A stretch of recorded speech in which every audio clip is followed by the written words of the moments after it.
Welcome back to the channel, guys, and we are still down south. So far so good in terms of the nosebleeds, but as a warning, that could happen at any time. I'm armed with a brolly today because although we're still in the heat wave, thunderstorms are predicted, and I'm armed with my dilapidated old South Chilterns map.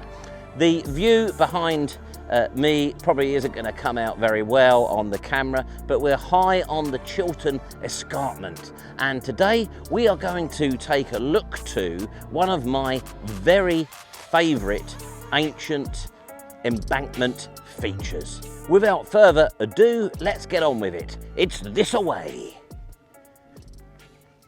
I've walked a short way along through one field, and if we look down here, get my pointing right, you can see this line of trees, which would appear to be any old common or garden hedge line, but it is in actual fact the line of a feature called Grim's Ditch, so named by the Anglo Saxons, who loved to name ancient features by scary gods. So it's Grim is the devil, or Odin or Woden, the god of war and magic. Grim's Ditch is not just one feature. There are sections called Grim's Ditch scattered throughout the Chilterns and the Berkshire Downs.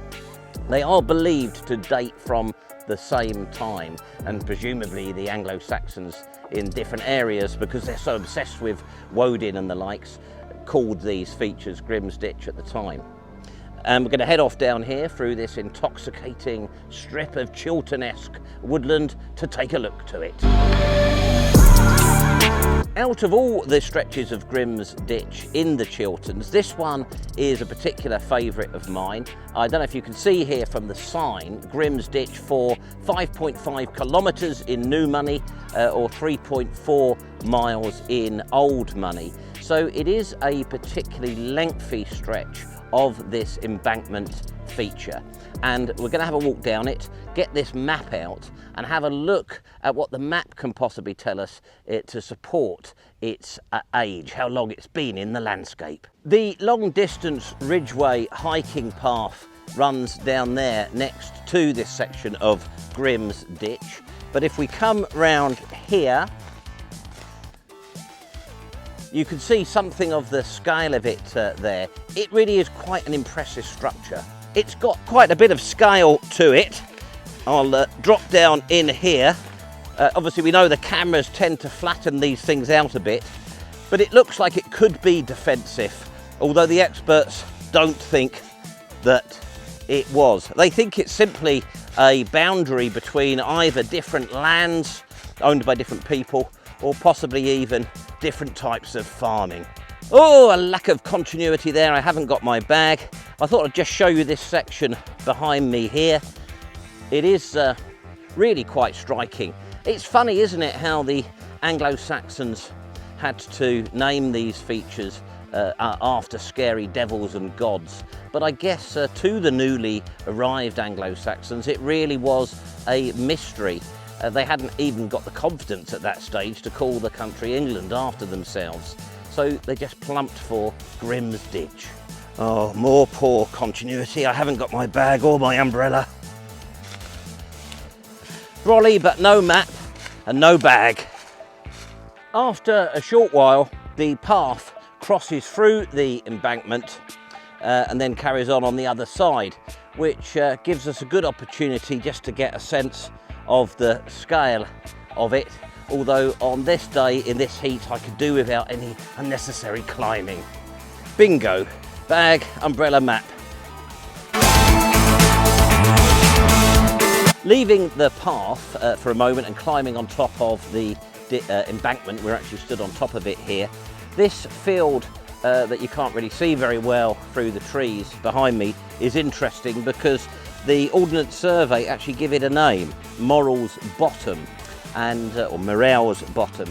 There's nothing in it, so Ordnance Survey don't just normally put field names on there. Looking at the far side of it on the Ordnance Survey, obviously we're disbarred from access there, there appears to be an earthwork. So I think that's quite interesting. It's probably an ancient enclosure which clearly has been added to the line of Grimsditch. Whether it was contemporary with its construction, I don't know, but I haven't really done any research. So if any of our avid and detailed followers on YouTube know anything about Morrell's Bottom, please leave it in the comments down below. This seems as good a place as any to stop for a rest on this hot and humid day, and I'll lay the map out there so that we can have a chat about it and see what we can unpack. We'll use this map to unpack this. So for once, WC21 UK Productions Limited is in agreement with the experts. I'll show you first of all. Here is the line of Grimsditch. We're about here, running from the top of the hills all the way down to the Thames there at Mongwell. Let's just understand the geography, packed contours.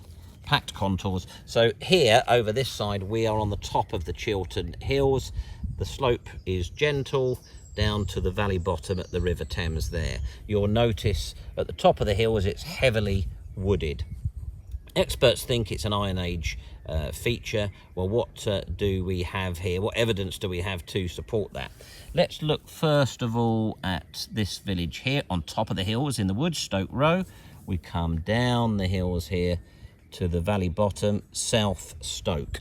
And you might notice on this map here that we've got other instances where we've got these sort of straight lines running from the valley bottom up to the top of the hill.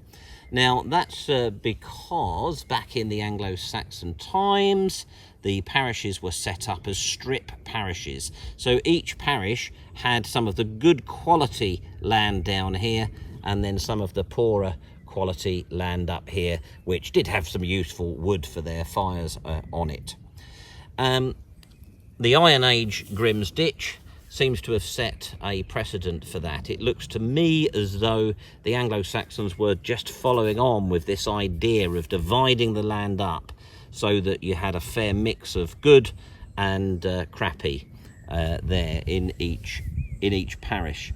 Now there is an Anglo-Saxon charter on Mongwell that we looked at earlier, and incidentally, so we've got Mongwell there down by the river. Look at this, come up the hill here and you've got Mongwell Woods. You can see that strip parish thing sort of happening there.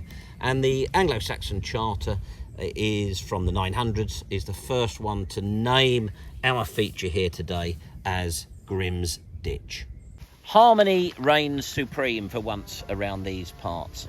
Pretty compelling evidence, I think, that Grimsditch is a land boundary that later generations in the Anglo-Saxon period picked up on as a sensible way to farm the land in these parts, where there is the better quality land down in the bottom of the valley and the more difficult terrain up on top of the hills. And nice that we've got that Anglo-Saxon charter reference to it too from the 900s.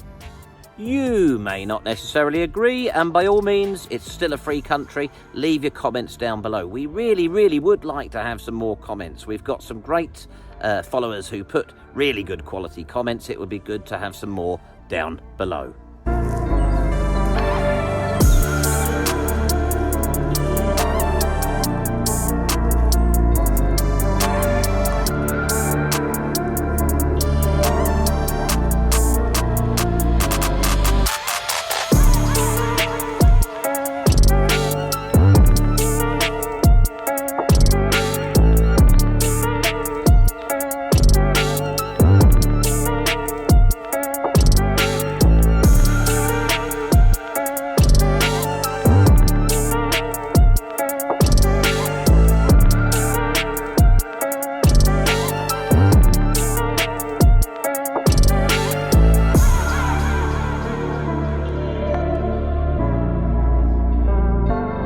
I hope you've enjoyed this edition of the Compendium of Curiosities. Please make sure you like and subscribe and all that sort of stuff.